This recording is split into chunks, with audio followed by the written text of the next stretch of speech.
أعوذ بالله من الشيطان الرجيم بسم الله الرحمن الرحيم আছে ও দাদাটি শোনো আল্লাহ ভালো করে দেবে, চিন্তা নেই, আল্লাহ ভালো। হযরত আবু মুসা রাদিয়াল্লাহু তাআলা আনহু হইতে হাদিসটি বর্ণিত আছে। হযরত আবু মুসা রাদিয়াল্লাহু তাআলা আনহু হইতে হাদিসটি বর্ণিত আছে। নবী করিম সাল্লাল্লাহু আলাইহি ওয়াসাল্লাম ইরশাদ করিয়াছেন।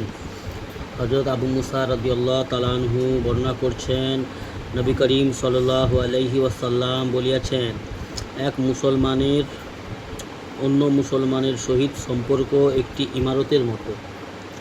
এক মুসলমানের অন্য এক মুসলমানের সঙ্গে সম্পর্ক একটা ইমারতের মতন, একটা বিল্ডিংয়ের মতন, বুঝেছ, একটা ঘরের মতো,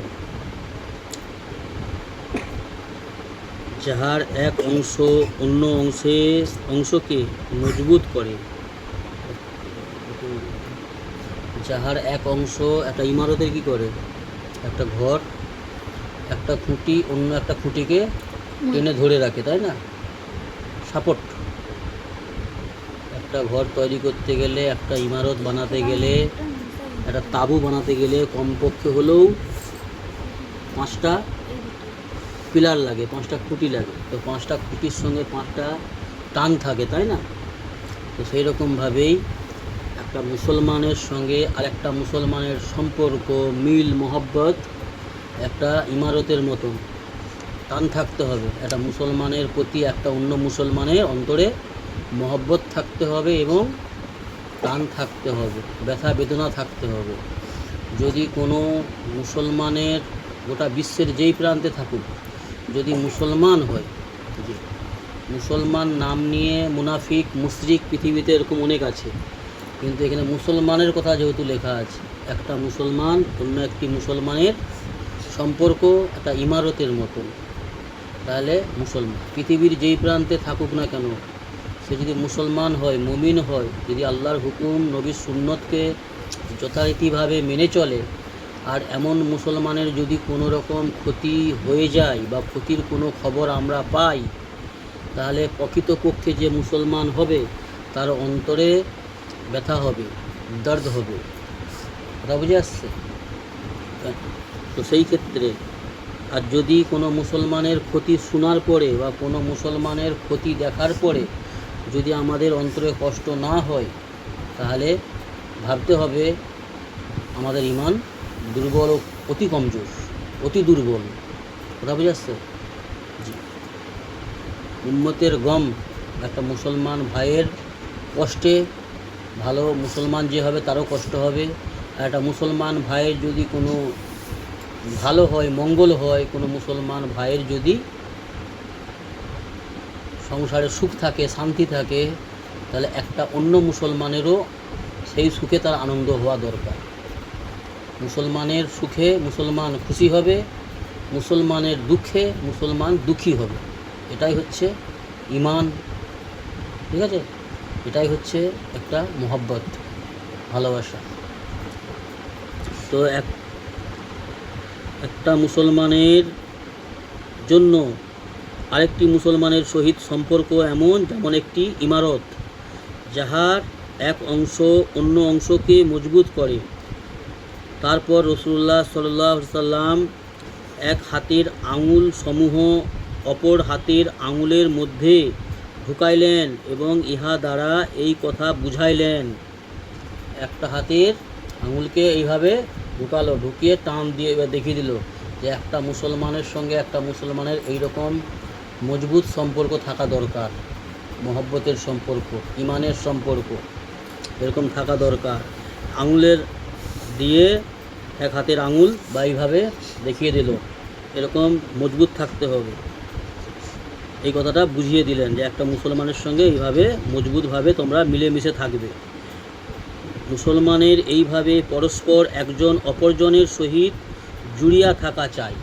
প্রত্যেকটা মুসলমান এবং প্রত্যেকটা মুসলমানের সঙ্গে এইভাবে জুড়ে থাকতে হবে, মিলে থাকতে হবে। তাহলে কি হবে, ইসলামের শত্রু যারা, মুসলমানদের শত্রু যারা, তারা ভয় পাবে এবং তারা হেদায়েতও পাবে, ভয়ও পাবে আবার হেদায়েতও পাবে। মুসলমান যখন মহব্বত থাকবে, ভালো আখলাক থাকবে, ভালো আমল থাকবে, একে অন্যের আমরা ভালো চাইবো, একে অন্যকে দিন ইসলামের পথে ডাকবো, জি, তাতে করে কি হবে, অমুসলমান যারা, গায়ের কম যারা, তাদের মধ্যে একটা আসরাত পড়বে, প্রভাব পড়বে। ভালো আখলাক ব্যবহার আমল যদি আমাদের হয়, তাহলে অন্য জাতি যারা গায়ের কম অমুসলমান, তাদের সমাজে, তাদের অন্তরে একটা আসরাত পড়বে, প্রভাব পড়বে। তাতে করে কি হবে, ওরা মুসলমান সমাজকে কোনো ক্ষতি করতে গেলে ভয় পাবে এবং অনেক অমুসলমানরা যারা বুঝদার জ্ঞানী মানুষ, তারা হেদায়েত পাবে, তারা ইসলামের পথে আসবে। ওই জন্য একটা মুসলমানের সঙ্গে মিলে মহব্বতের সঙ্গে থাকতে হবে, ঠিক আছে। তারপরে কি বলছেন, এবং একজন অপরজনের জন্য শক্তির ওসিলা চাওয়া। একজন মুসলমান অন্য এক মুসলমানের জন্য শক্তির ওসিলা হওয়া দরকার। একজন মুসলমান অন্য একজন মুসলমানের শক্তির ওসিলা মানে সাহায্যকারী বলতে পারো, বা বিপদে আপদে তার সহযোগিতা করা, সাহায্য করা, তার পাশে দাঁড়ানো, এটা হওয়া এক মুসলমান অন্য এক মুসলমানের শক্তির ওসিলা হওয়া দরকার। কথা বুঝেছে? তার মানে একজন অন্য মুসলমানের বিভিন্ন প্রকারের সাহায্যকারী হতে হবে। জি, একজন দুর্বল মুসলমানকে 5 জন শাসাচ্ছে, ভয় দেখাচ্ছে কোনো কারণবশত বা অকারণে, আর অন্য এক মুসলমান, তার পয়সা আছে, তার দলবল আছে, যার দলবল নেই, যার অসহায় কমজোর, তার উপরে অন্যায় অত্যাচার করছে কেউ, তার সম্পদ নিয়ে নিচ্ছে, তাকে ধরে শাসাচ্ছে, মারছে, তার বাচ্চা ছেলেরা বড় নেই, বা একজন ছেলে বা 2 জন ছেলে, আর একটা মুসলমানের 5 জন 6 জন ছেলে, আর সে দেখে মজা নিচ্ছে, বলে তাকে মারছে, ভালোই হচ্ছে। এটা ইমানের পরিচয় না, এটা ইমানের পরিচয় নয়। এক মুসলমান অন্য মুসলমানের সমস্ত দিক থেকে সাহায্যকারী হতে হবে। এটাই হচ্ছে মুহাম্মদ সাল্লাল্লাহু আলাইহি ওয়াসাল্লামের তরিকা, সুন্নত। কথা বুঝে আসছে? আল্লাহ আমাদের দ্বীন ইসলামের সহি বুঝ দান করুন, আল্লাহুম্মা আমিন।